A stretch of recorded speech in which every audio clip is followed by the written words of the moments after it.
Baik, bismillahirrahmanirrahim. Sebelumnya perkenalkan, nama saya atas nama Lukman Hakim, dan ini rekan-rekan saya yang ada di samping saya. Ada namanya Delvi, ada Ayu, dan terus ada Ricis. Baik, assalamualaikum warahmatullahi wabarakatuh. Pertama-tama, selawat serta salam kami aturkan kepada Nabi besar kita Muhammad SAW. Karena dengan berkat beliau dan dengan berkat berjuangannya, kita bisa terangkis dari zaman jahiliyah menuju zaman yang terang benderang, yakni dengan adanya Islam dan iman. Selanjutnya puja dan puji syukur kami haturkan kepada Sang Ilahi Robbi yang sudah mempertemukan kita, memperjumpakan kita pada kesempatan kali ini dengan acara atau agenda yaitu presentasi ataupun diskusi yang ini merupakan kewajiban kita selaku mahasiswa, merupakan sebagian dari tugas akhir kami selaku mahasiswa. Dan juga saya sangat berterima kasih sekali terhadap teman-teman yang sudah hadir kali ini, menyempatkan waktunya untuk meluangkan waktunya agar bisa menyelesaikan tugas akhir ini. Untuk itu, agar tidak berpanjang lebar, untuk lebih mengefektif waktu, saya Lukman Hakim selaku moderator akan memulai presentasi kali ini.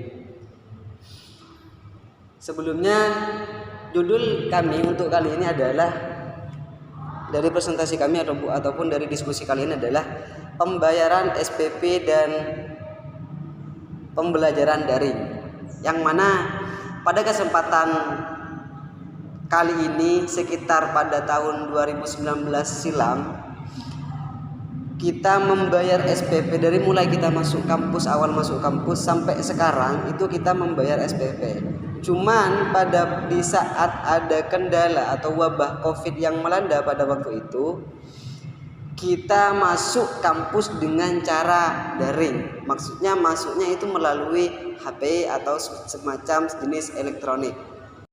Dan ada beberapa hal atau kendala dalam menggunakan sebuah pembelajaran, yaitu daring, secara daring. Di antaranya adalah menggunakan media pembelajaran yang itu ada sebagian mahasiswa yang merasa terbebani dan terkendala atas hal itu. Di antaranya, ketika kita melaksanakan perkuliahan daring di masa pandemi pada saat ini, itu menggunakan aplikasi-aplikasi yang tidak wajar dipergunakan di kampus IAIN. Maksudnya ada beberapa aplikasi yang itu tidak diizinkan namun dipergunakan untuk mempermudah pelajaran. Di antaranya ada aplikasi Zoom, ada YouTube dan semacamnya, yang itu lebih mempermudah kita memahami mata kuliah. Cuman sesuai dengan aturan yang ada di kampus IAIN, yang saya ketahui itu yang bisa untuk dipergunakan menggunakan secara daring perkuliahan itu adalah WA dan e-learning, dan itu sudah ada aturan dan kebijakan di kampus. Cuman ada beberapa bagian dosen yang tidak menggunakan ataupun menggunakan hanya sebatas saja. Untuk itu, agar lebih memahami jelas apa itu perkuliahan, pembayaran SPP dan perkuliahan secara daring, mari kita ulas secara panjang lebar dan secara jelas detail dengan beberapa teman-teman kita pada kali ini.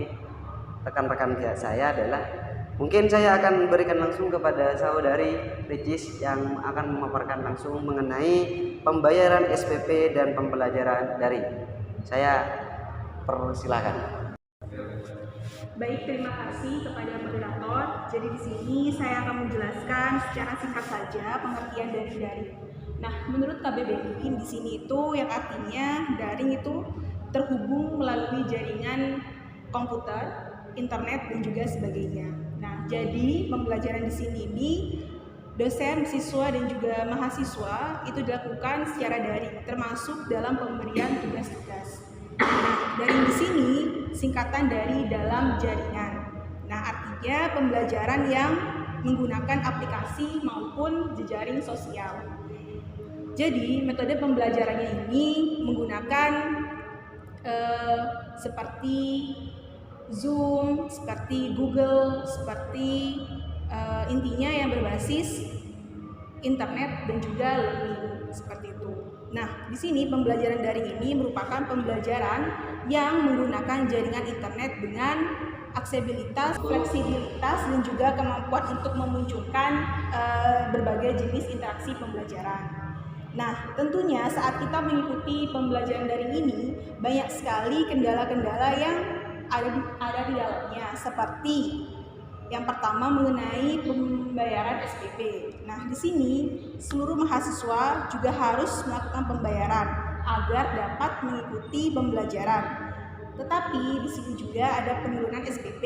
Nah, di sini juga sangat rekomendasi untuk mahasiswa yang tidak dapat menggunakan fasilitas kampus yang sudah tersedia, karena pembelajarannya ini di sini menggunakan aplikasi atau dilaksanakan secara daring seperti itu. Nah, karena tidak dapat menggunakan fasilitas kampus yang sudah tersedia karena dilakukan secara daring, maka pemotongan UKT tersebut dapat dilakukan untuk seperti subsidi bantuan kuota seperti itu. Nah, sehingga mahasiswa di sini dapat mengikuti pembelajaran secara daring. Nah, walaupun sudah dipotong, tetapi juga banyak kendala yang dialami oleh mahasiswa, seperti orang tua yang ekonominya sangat lemah, sehingga ada beberapa mahasiswa yang telat membayar SPP seperti itu. Namun, tidak hanya itu saja, ada mahasiswa yang merasakan bahwa pembelajaran daring ini kurang efektif dalam pelaksanaannya. Seperti kita tidak bisa bertatap muka secara langsung, dan juga banyak yang beranggapan bahwa hak yang diterima oleh mahasiswa ini tidak sebanding dengan mereka membayar uang kuliah tunggal atau UKT seperti itu. Nah, tetapi meskipun demikian, juga ada beberapa tindakan dari pihak sekolah atau pihak kampus, seperti mereka menerima suara dari mahasiswa untuk memotong beberapa persen nominal dari uang SPP atau uang UKT. Nah, mereka juga memberikan bantuan kuota untuk para mahasiswanya, agar saat pembelajaran daring berlangsung, mereka tidak ketinggalan pelajaran seperti itu. Dan intinya pihak kampus di sini tidak diam dalam menanggapi hal ini. Mereka juga mengambil beberapa tindakan untuk mengatasi permasalahan ini. Sekian dari saya kembalikan lagi kepada moderator. Baik, saya ucapkan terima kasih atas penyampaian dari saudari saya atas nama Arijis, yang bagi saya penjelasan tadi, pemaparan tadi sangat begitu menarik dan memang perlu untuk kita ulas untuk kesempatan kali ini, karena ada beberapa poin yang saya tangkap dari situ. Di antara adalah pembayaran, yang itu SPP itu pembayaran untuk melaksanakan perkuliahan. Namun perkuliahan itu dilaksanakan secara daring. Mengingat pada kemarin, karena ada perkuliahan daring dan ada pemotongan UKT misalnya untuk meringankan beban seorang mahasiswa, ada pemotongan UKT yang minim yang pada waktu itu sekitaran 20%, dan juga pada sempat itu ada istilah demonstran untuk meringankan sebuah UKT, yang itu bagi saya sangat positif, dan semua mahasiswa alhamdulillah merasakan hal itu, pemotongan UKT yang 20% itu. Cuma ada beberapa bagian mahasiswa yang merasa belum memenuhi kebutuhan, sehingga ada yang sampai berhenti kuliah, ada yang sampai kerja karena untuk memenuhi kebutuhan di kampus, apalagi pada masa pandemi ini ekonomi sangat turun drastis sekali. Yang jelas pada penjelasan pemaparan tadi yang diucapkan dan disampaikan oleh saudari Ricis, ada beberapa hal yang itu kurang begitu begitu menyeluruh, sehingga di sini rekan-rekan saya yang hadir, saya minta komentarnya satu persatu. Bagaimana komentarnya mengenai perkuliahan daring dan pembayaran SPP, sehingga saya selaku moderator akan menanyakan bagaimana tanggapan mengenai pembayaran SPP dan daring, pro dan kontra kalian bagaimana. Saya langsung tanyakan kepada saudari Ayu, bagaimana menurut sampean tanggapan sampean mengenai perkuliahan daring yang juga bayar SPP? Disilakan. Ya, terima kasih kepada moderator. Memang betul, ketika pembayaran SPP, para orang tua banyak yang mengeluh lantaran pendapat ekonominya itu semakin menurun. Jadi, beberapa orang tua merasa kesulitan ketika ingin membayar SPP. Apalagi di saat pandemi seperti saat ini. Nah, sampai ada beberapa mahasiswa atau peserta didik terpaksa berhenti karena tidak bisa membayar SPP. Sedangkan untuk pembelajaran daring dianggap kurang efektif karena kita tidak bertemu secara tatap muka kepada pengajar, sehingga para mahasiswa ataupun peserta didik itu kurang mengerti apa yang disampaikan oleh pengajar. Karena pas ketika pembelajaran daring itu dirasa kurang terperinci pembelajarannya, penjelasannya gitu. Terus memang ada mahasiswa ataupun peserta didik yang walaupun daring mereka tetap mengerti, tetap bisa memahami isi materinya. Namun ada juga yang tidak seperti itu. Mereka sulit untuk memahami materinya ketika melaksanakan pembelajaran daring. Jadi itu kembali lagi kepada individu masing-masing. Selain itu, kondisi lingkungan yang kurang mendukung, misalkan kesulitan dalam mengakses jaringan, terutama dalam pedesaan. Sehingga pada waktu ujian, ada beberapa mahasiswa ataupun peserta didik yang tidak dapat mengikuti secara optimal mengikuti ujian karena mereka kesulitan dalam mengakses jaringan gitu. Dan akhirnya mereka ketika tidak mengerjakan ujiannya itu, mereka tidak mendapatkan nilai. Terus fasilitas yang kurang memadai, yang tidak memiliki laptop, mereka terpaksa menggunakan handphone. Itu pun terkadang handphone dari mahasiswa ataupun peserta didik ada yang lokasi penuh memorinya. Sehingga berdampak pada pembelajaran. Adapun pemberian kuota tidak cukup satu semester karena ada dosen yang mengharuskan menggunakan Zoom, Google Meet dan sebagainya. Mungkin itu dari saya kembalikan kepada moderator. Baik, saya sampaikan terima kasih untuk saudari Ayu. Topiknya sangat menarik dan pembahasannya penyampaian juga begitu sangat baik bagi saya. Tadi ada istilah punya HP untuk menggunakan perkuliahan secara daring, cuma HP-nya tidak bisa karena full memori misalkan. Ya, betul. Ya, itu baik, itu bagi saya dan mahasiswa yang lain itu merupakan kendala besar karena itu merupakan alasan pertama kita menggunakan mengikuti pelajaran dengan daring seperti itu. Oke, saya lanjut ke yang selanjutnya. Saya akan memberikan kesempatan. Ini menurut saya tadi dari saudara itu yang adalah sedikit kurang Efektif. Ya.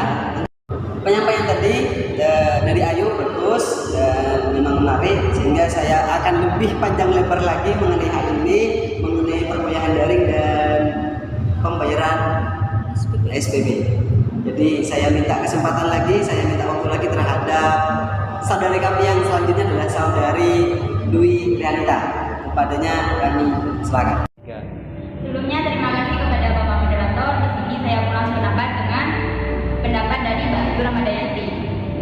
Di sini saya mempunyai pendapat bahwa pembayaran SPP tersebut tidak terlalu berpengaruh kepada siswa yang mendapatkan beasiswa dan siswa yang mempunyai ekonomi stabil.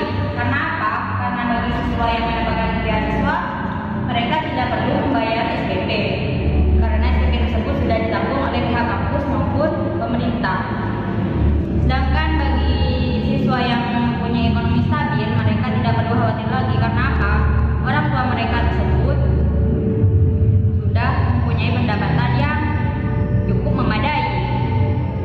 Bagi mahasiswa yang mempunyai ekonomi stabil, tentunya orang tua mereka tersebut sudah tidak pusing lagi untuk membayar SPP. Karena apa? Karena mereka mempunyai bulanan yang sudah pasti.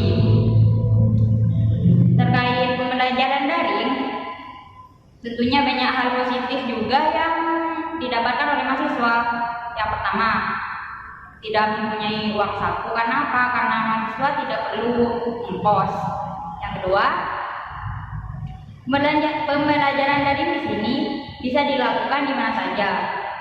Selanjutnya yang nomor 3, mahasiswa yang menggunakan pembelajaran daring bisa memanfaatkan quality time. Bisa memanfaatkan waktunya untuk quality time bersama keluarga. Baik, saya ucapkan terima kasih atas penyampaian saudari Dwi Rianita. Untuk itu, agar lebih mengefisiensi waktu, agar lebih memahami lagi, karena nanti ada sisi terakhir, itu adalah kesimpulan yang akan disampaikan oleh saudari Delvi. Dan saya akan berikan langsung kepada saudari Delvi. Silakan untuk saudari Delvi menyampaikan kesimpulan yang tadi mengenai apa-apa yang sudah dibicarakan dari awal sampai yang tadi itu dari Dewi. Dipersilakan. Di sini saya akan menyimpulkan hasil dari para pemateri tersebut mengenai pembayaran SPP dan pembelajaran daring selama COVID-19 berlangsung. Di sini saya dapat menyimpulkan bahwa dampak COVID-19 sejak menyebar di Indonesia itu menyusahkan seluruh masyarakat, terutama untuk mahasiswa, siswa, dan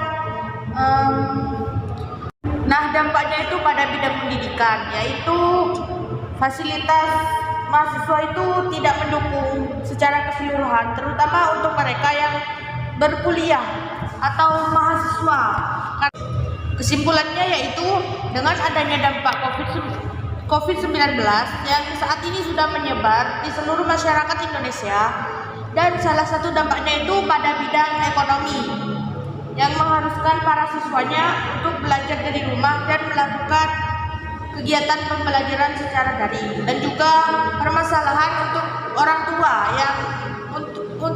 tua yang ketika membayar biaya pendidikan anaknya, karena pembelajaran daring tersebut mengharuskan seorang siswa atau mahasiswa itu melakukan pembelajaran melalui HP, laptop. Mungkin itu saja yang bisa saya simpulkan. Kurang lebihnya saya mohon maaf. Saya kembalikan kepada moderator. Terima kasih. Oke, saya juga terima kasih kepada saudari Delvi. Ada saudari Delvi, ada Ricis, ada Ayu, dan ada Dwi. Ini teman-teman saya, rekan-rekan saya yang sangat hebat dan luar biasa sekali. Karena dari penyampaian tadi dan ulasannya sangat baik dan bagus mengenai topik pembayaran SPP dan perkuliahan daring. Seperti itu. Saya selaku moderator atas nama Lukman Hakim, apabila ada kesalahan dan ketidakbaikan mengenai penyampaian dan tutur sapa kami dari awal sampai akhir tadi, saya mohon maaf sebesar-besarnya. Perwakilan saya dari teman-teman, saya mohon maaf sebesar-besarnya. Akhir kalam dari saya, Allahumma musta'an, Assalamualaikum warahmatullahi wabarakatuh.